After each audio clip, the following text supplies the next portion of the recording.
Gister ry ek nou in my kar en ek sit sommer maar die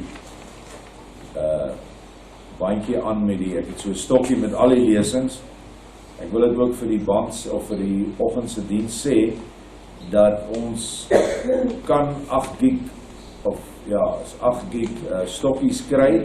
Dan kan ons pas die hele, al die voorlesings wat nou klaar is, kan opgaan. Daar is nog heel wat hulle mee besig is. En dan kan jy dit sommer in jou kar luister. En hoef gelukkig nie al die ander gemors te luister, soos Radio Pretoria en Radio Bosveld en ek weet nie wat. Maar jy kan partykeer nie vir die goed luister nie. En daar kom ek toe nou op hierdie mooi boodskap van Wendy McFarlane uit. Wendy wat hier by ons was, vir 'n jaar en 'n bietjie, dink ek, en toe het Vader haar huis toe gevat. En interessant, een van haar boodskappe wat ek geluister, toe sê hy, ek gaan van julle huis toe vat. En min wetend dat sy huis toe gevat is. Maar ek wil dit lees, boodskap nommer 1 op die 9de van die 12de 2015. Let wel, 2 jaar, ja, 2 jaar voor die Gilgal klipwiel opgerig is. Ons lees. Voorwaar ek sê vir julle, die wie nie na my gaan kom, voor die tye van toetsing gaan begin nie, sal swaar gebuk gaan en verward en alleen voel. Die tyd vir verfrissing is amper verby. Kom na my toe, ek wil julle juk op my neem. Die dae gaan kom waar alles donker gaan wees. Die lig in julle sal die pad aanwys. Helder reën sal val op hulle wie naby aan my is. Verward sal hulle wees wat ver van my af is. Konstantinopel, Istanbul sal val, kyk uit. Die vlae sal daaroorheen gaan, geweld, storms en van woede. Deur hierdie daling gaan julle weet dat die tyd aangebreek het. Moenie skrik of bekommerd wees nie, my kleintjies. Die tyd vir die lig om te begin skyn, die duisternis, of dit is tyd vir die lig om te begin skyn, die duisternis sal julle nie oorwin nie. Nou, hoekom is Konstantinopel so belangrik? Want dit is die hoofstad van Turkye. En oom Siener het gesê, hy sien 'n Turk wat 3 middens aan die brand steek. 3 hooi middens, wat altyd dan dui op oorlog. Konstantinopel sal val. Kyk wat gebeur nou in die nuus, is basies die hoofnuus in die wêreld, is nou Turkye, wat Syrië inval, wat die Kurde wil doodmaak. Nou die Kurde is Christene. Hulle is van die Iran stam destyds lang terug nog in Syrië. Onthou, Iran kom van die woord Aryan. Aryan is blanke nasies. So, daar's baie blankes onder daardie Koerde. En ons kan nou maar praat soos ons wil, maar daardie mense staan vir hulle geloof. Daai ISIS het hulle so uitgemoor en verwoes, maar op die wreedaardigste wyse, dan sê hulle vir hulle, ons stop, verloon Jesus Christus. Hulle ken hom nie by ander naam, dan weier hulle. Ek het dit al gesê, is ons boerevolk reg om te staan en kyk hoe hulle my kind met 'n kettingsaag middel deursny lewend, of sy kop, my vrou se kop eers verkrag en dan haar kop afkap met 'n panga of wat ook al. Is ons gereed daarvoor? Kan ons so staan, is ons geloof so sterk? Maar dit is hierdie oorlog nou, wat nou hand oor hand toeneem. En dit betrek nou Syrië, dit betrek Rusland, en ek weet nie wat in land gaan nou nog betrek word nie, maar daar gaan 3 hoëmiddels brand, as Istanbul nie nou dieselfde, die derde een is nie, Turkye. So, ons kyk maar na die nuus, dit het my net opgeval, hoekom sal Vader die spesifieke stad noem? En hy sê, die vlae sal daaroorheen gaan, geweld, storms van woede. Die vlae is tog die nasies, en dit kan dan die brandpunt wees. Maar hy sê, ons moet nie bekommerd wees nie, kyk, maar weet dat die tyd aangebreek het. Die goed het laasweek begin, hè? Dis sommer nou, vars, het die ding nou opgevlam in Turkye. Nou kyk die volgende hoofstuk. Die waerwiel het begin draai. Die vorme van beskadiging sal uitbrei. Moet nie beklem voel nie, dit is hoe dit moet wees. Die winter is verby, hou vas aan my, jy sal nie beskaamd staan nie. Hoe heerlik gaan dit wees om julle te sien van aangesig tot aangesig. Groot is die gejuig, want die tyd het aangebreek. Ek moes dit net vanmôre byvoeg by ons lesings oor Judit, oor die vroulike moedergees, want hier het die moedergees ook aan Wendy dit gedikteer.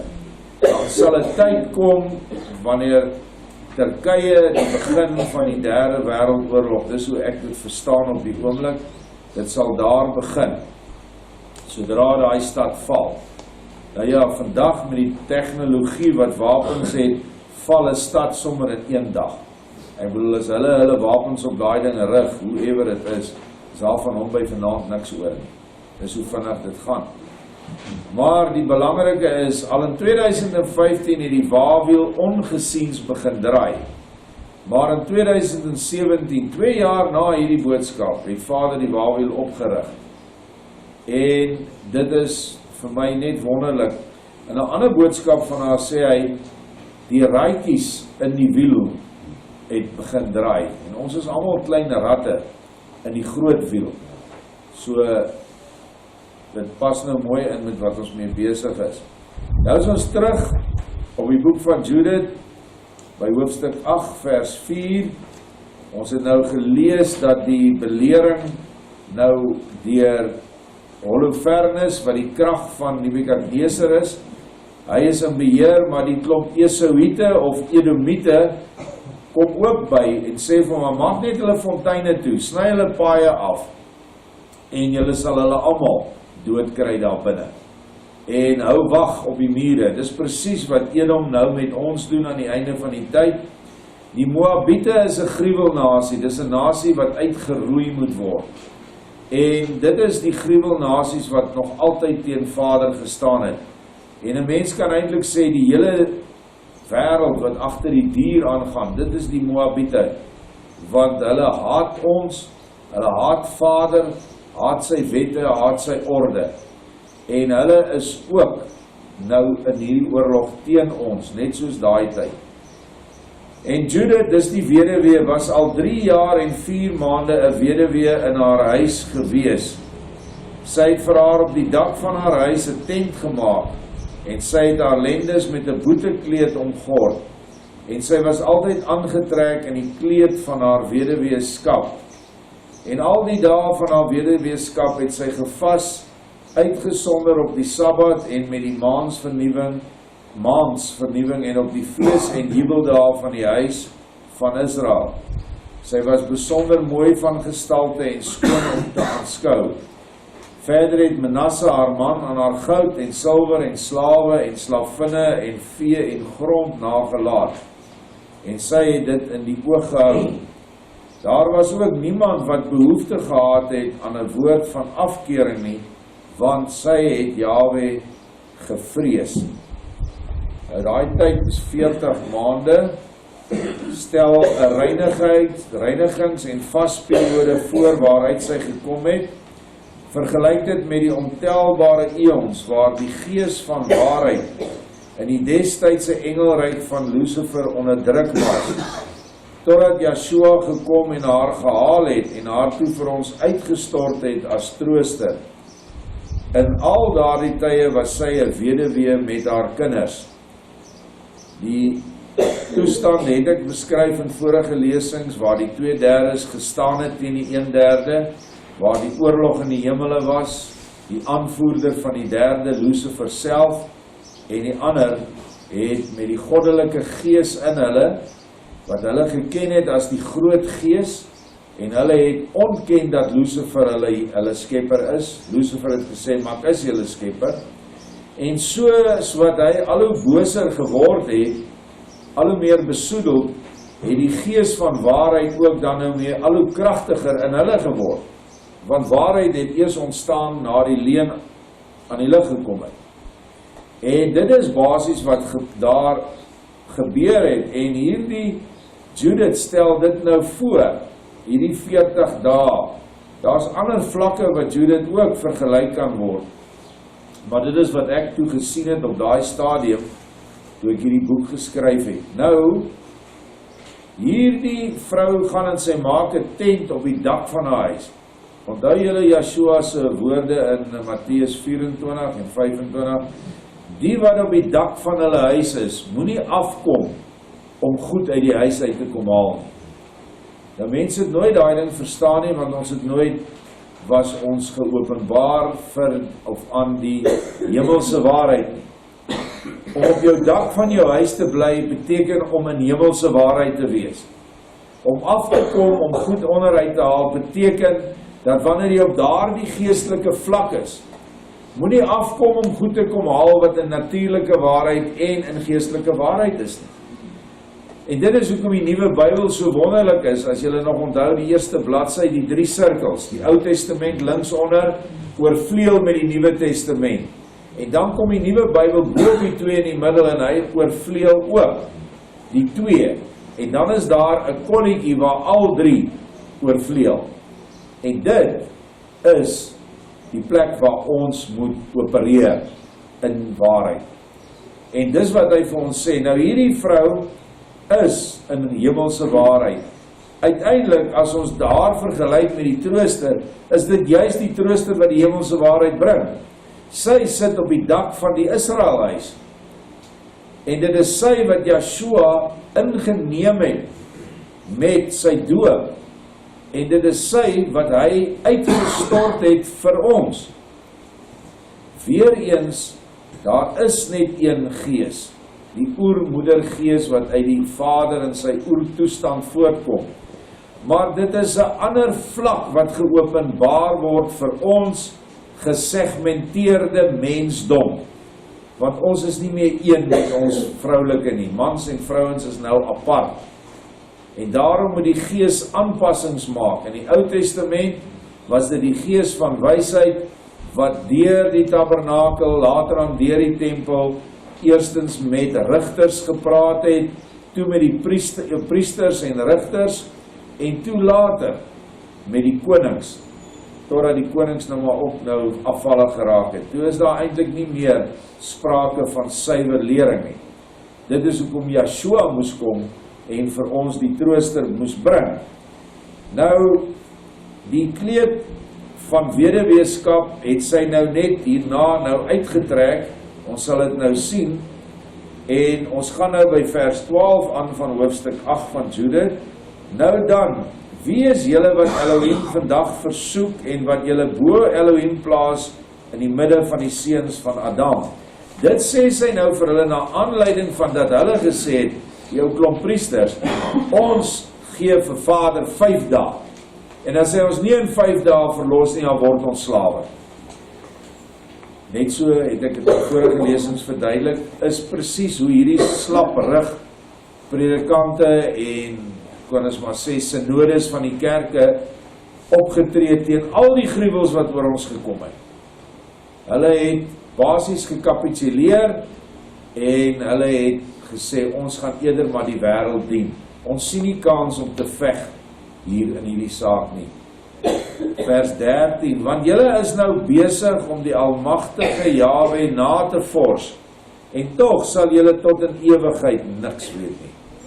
Want die diepte van 'n Adamietse hart kan julle nie pyl nie, en die gedagtes van sy gees kan julle nie vat nie. Maar hoe kan julle dan wel Elohim begryp, wat hierdie dinge gemaak het? En hoe kan julle dan sy wysheid verstaan en sy rede begryp? Nooit, broers, en vertoorn nie Jahwe ons Elohim nie, met daai eise wat hulle vir hom gee nie. Want ook wanneer hy ons nie binne hierdie 5 dae wil help nie, dan besit hy tog nog die mag om ons in soveel dae soos hy wil te beskerm, of uit te roei voor die aangesig van ons vyande. En julle moenie die raadsbesluite van Jahwe ons Elohim afdwing nie, want Jahwe laat hom nie soos 'n Adamiet dreig, of soos 'n seun van Adam 'n dagverdeling voorskryf nie. Laat ons daarom, terwyl ons sy uitredding afwag, hom roep om ons te help, en hy sal ons stem verneem, wanneer dit hom behaag. Baie belangrike woorde, wat sy gee vir hulle as 'n weduwee, en onthou in daardie tyd in Israel, het 'n vrou nie 'n sê gehad nie, sy moes stil bly, en die mans het alles gedoen, maar nou kom sy word opgewek deur Vader om hierdie klomp teen te staan, net soos aan die einde, sal die trooster verenig met die dogter van Sion, wie die siele is in die volk wat Yeshua liefhet, soos wat hierdie weduwee hierdie respek vir Vader nou aan hierdie klomp uitwys, sal hy dit weer sy redding doen deur 'n vrou. Dit is waaroor alles gaan. Dis die openbaring van die vrou aan die eindtyd. Niks hoe verder gesê te word oor die oorgawe van die blanke in Suid-Afrika gedurende die 1990s nie, en nou die 2000s en 2010s nie. Die hele blanke landsbestuur, sowel as kerklike bestuur, het so skoothondjies agteroor gaan lê in hulle oorgawe, want hulle het geen geloof meer gehad nie. Hoekom nie? Want hulle het die gees nie meer gehad nie. Nêrens het 'n regering op grootskaalse wyse die volk opgeroep tot verootmoediging en bekering nie. Nee, eerder is van kansels afgepreek en 'n ja-stem 'n stem vir God is en 'n nee-stem 'n stem vir Satan. In die 1993 referendum, toe die blanke Afrikaner moes besluit of hy onder 'n goddelose kommunistiese bewind sou staan, wat sy Elohim sou gelykstel met al die gode van die bond menigte. We are one, the new rainbow nation.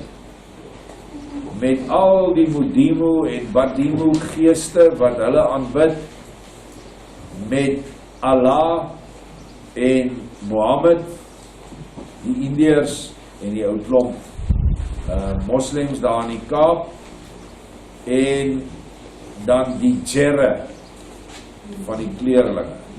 Julle hoor, hulle praat van die Jere, wat heeltemal anders is as Vader Yahweh van die Elohim. En so het hulle dan met hulle offers in die regering, hulle gekom, in die kabinet offer hulle, die toordokter gaan hulle voor, in die parlement strooi hulle rook uit, en ek weet nie of hulle bloed sprinkel nie, ek het dit gehoor, ek is nou nooit daar nie. Maar is hulle besig met hulle afgodsoffers, en Jesus het ook plek daar, hulle is heel happy met Jesus, Mudimu Jesus, hulle sal hom nie uitjaag nie, so al die ou wittiekies wat daar is, wat is hulle partij se naam? Vryheidsfront, ekskuus, ek weet so min van die goed. Hulle sit daar, hulle is heel tevrede om tussen hierdie mengelmoes van afgode, probeer hulle nou iets doen, wat eintlik maar basies niks is. Ons het presies dit gedoen, ons het, soos daai klomp oudstes, het hierdie volk vir hulle geluister, ons is uitgestem in 93, alhoewel daar genoeg getuienis is, dat ons nooit uitgestem was nie, maar dat ons verneek was, deurdat hulle stembriewe al gehad het met ja-stemme op. En hoe ek dit weet, iewers in Suidwes het 'n man wat ek ken, het 'n hele lorry vrag vol stembusse gekry, wat daar in die woestyn of iewers gebrand is, van ons referendum. Is nie eens hier in hierdie land gewees nie. So, dis moes heel moontlik met 'n vliegtuig daar afgegooi is. Stemming is nie altyd wat dit sê, dit is nie. Vir my altyd net so, hulle het dit net mooi 2/3 gemaak. Hoe dit ook al sê, dis nou verby, dis geskiedenis, baie van julle wat hier sit, was nog nie eens gebore in daai tyd nie. Maar ons moet die goed in perspektief beskou, sodat ons kan sien hoe Vader nou aan die einde deur 'n vrou gaan werk, deur 'n Judit. Want die volgende verse wat ons gaan lees môre, staan sy op en sy doen.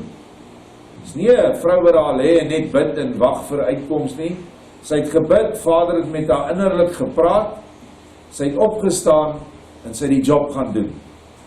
Net soos wat ons nou met die Gilgal klipwiel, is daar verskillende werkers, daar's nie nou een Judit nie, ons is almal deel van die liggaam van die Messias, en elkeen moet sy taak doen in die gees. Ons kan nie toelaat dat party ouens nie hulle werk doen nie, want dan gaan hulle self van hierdie aanslag of oorlog of stryd wat ons nou ingaan, gaan Vader hulle net een kant sit. Hy het nie 'n probleem as jy nie wil veg nie, jy gaan in elk geval voordele kry. Gideon het met 10.000, nee, 30.000 het hy begin. Toe sê, wie van julle is bang? Al die meide gaan huis toe. Toe gaan 20.000 huis toe. Toe bly 10.000 oor. Toe sê hy, kom, laat ons gaan water drink. Toe het die wat waaksaam die water na hulle mond toe gebring het, terwyl hulle die omgewing bespied het, toe vat hy net 300 van hulle. Die ander het soos honde op hulle pense gaan lê en water gedrink, waar jy dan nie die vyand kan sien nie. Water is kennis, dit het julle nou al baie geleer. So in die tyd van 93 af tot nou, het Vader baie kennis uitgestort op hierdie aarde, waarvan die grootste deel van die nuwe kennis na hierdie plek gekom het, in die vorm van die nuwe openbaring, wat beskikbaar is op ons webwerwe. Uiteindelik het hy toe vir ons hierdie Gilgal laar gebou. Wie het toe die oorwinning behaal? Net die 300. Waarmee het hulle gegaan? Hulle het nie wapens gevat nie. Hulle het 'n ramshoring gehad, hulle het 'n lamp gehad, en hulle het 'n kleipot gehad. Die lamp moes hulle binne in die kleipot hou, en toe gaan Vader hulle vooruit, en hy stuur 'n droom na daai klomp. Wat was hulle? Ek kan dit nie weet. Moabite, daar is ons weer by hulle. En hy ou kry 'n droom, daar rolle garsbrood in hulle laar in, en hulle is tot nie. En hy sê toe ook vir die mense, dis niks anders as Gideon nie. En by daai stadium te staan Gideon hulle reg rondom gelaar. En die bevel kom, breek die kleipot en blaas die ramshorings. En hulle sien toe al hierdie ligte en hulle hoor daai ramshorings, en daar skrik hulle so groot, en hulle begin hardloop en hulle begin mekaar doodmaak. Dat die volgende oggend was die slag verby. En hulle het niks gedoen nie, net dit wat Vader hulle gevra het. Nou daar is 'n baie dieper betekenis, want Gideon is nou die aanvalsarm, die Gilgal klipwiel se mense. Die kleipot is jou liggaam, die ramshoring is jou siel, en die lig is jou gees. En jou gees moet sigbaar word, en dit kan nie sigbaar word as jou vlees nog daar is nie.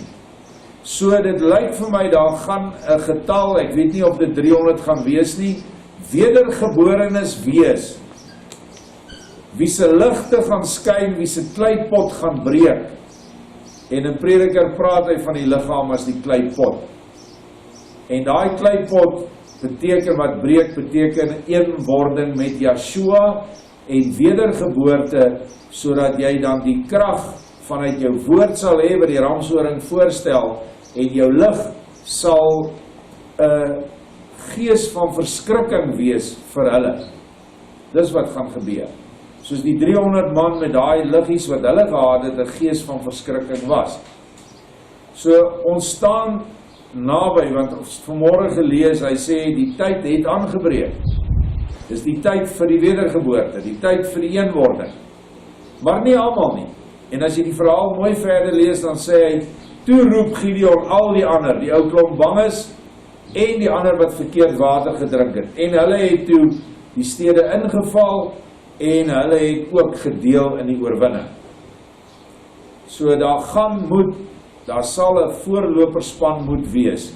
Daar moet 'n Gideons bende wees. Daar moet 'n Gilgal bende wees. Van mans en vrouens, let wel, Vader het ons gewys dat die vrouens geweldige werk gaan doen in hierdie oorlog wat kom. Ek het ook vanoggend bietjie in Johanna Brand rondgelees, die goed wat kom is skrikwekkend. Maar Vader het gesê dat vrouens om 'n bed sal staan en begin sing. En daardie persoon wat daar lê, hoogs gewond, sal genees en opstaan. En dit is tog nie onmoontlik nie, want hy sê, julle sal groter dinge doen as ek. So, dit is mooi goed om na uit te sien, en dit word alles basies weggesteek in hierdie boeke. Baie dankie. Môre gaan ons verder.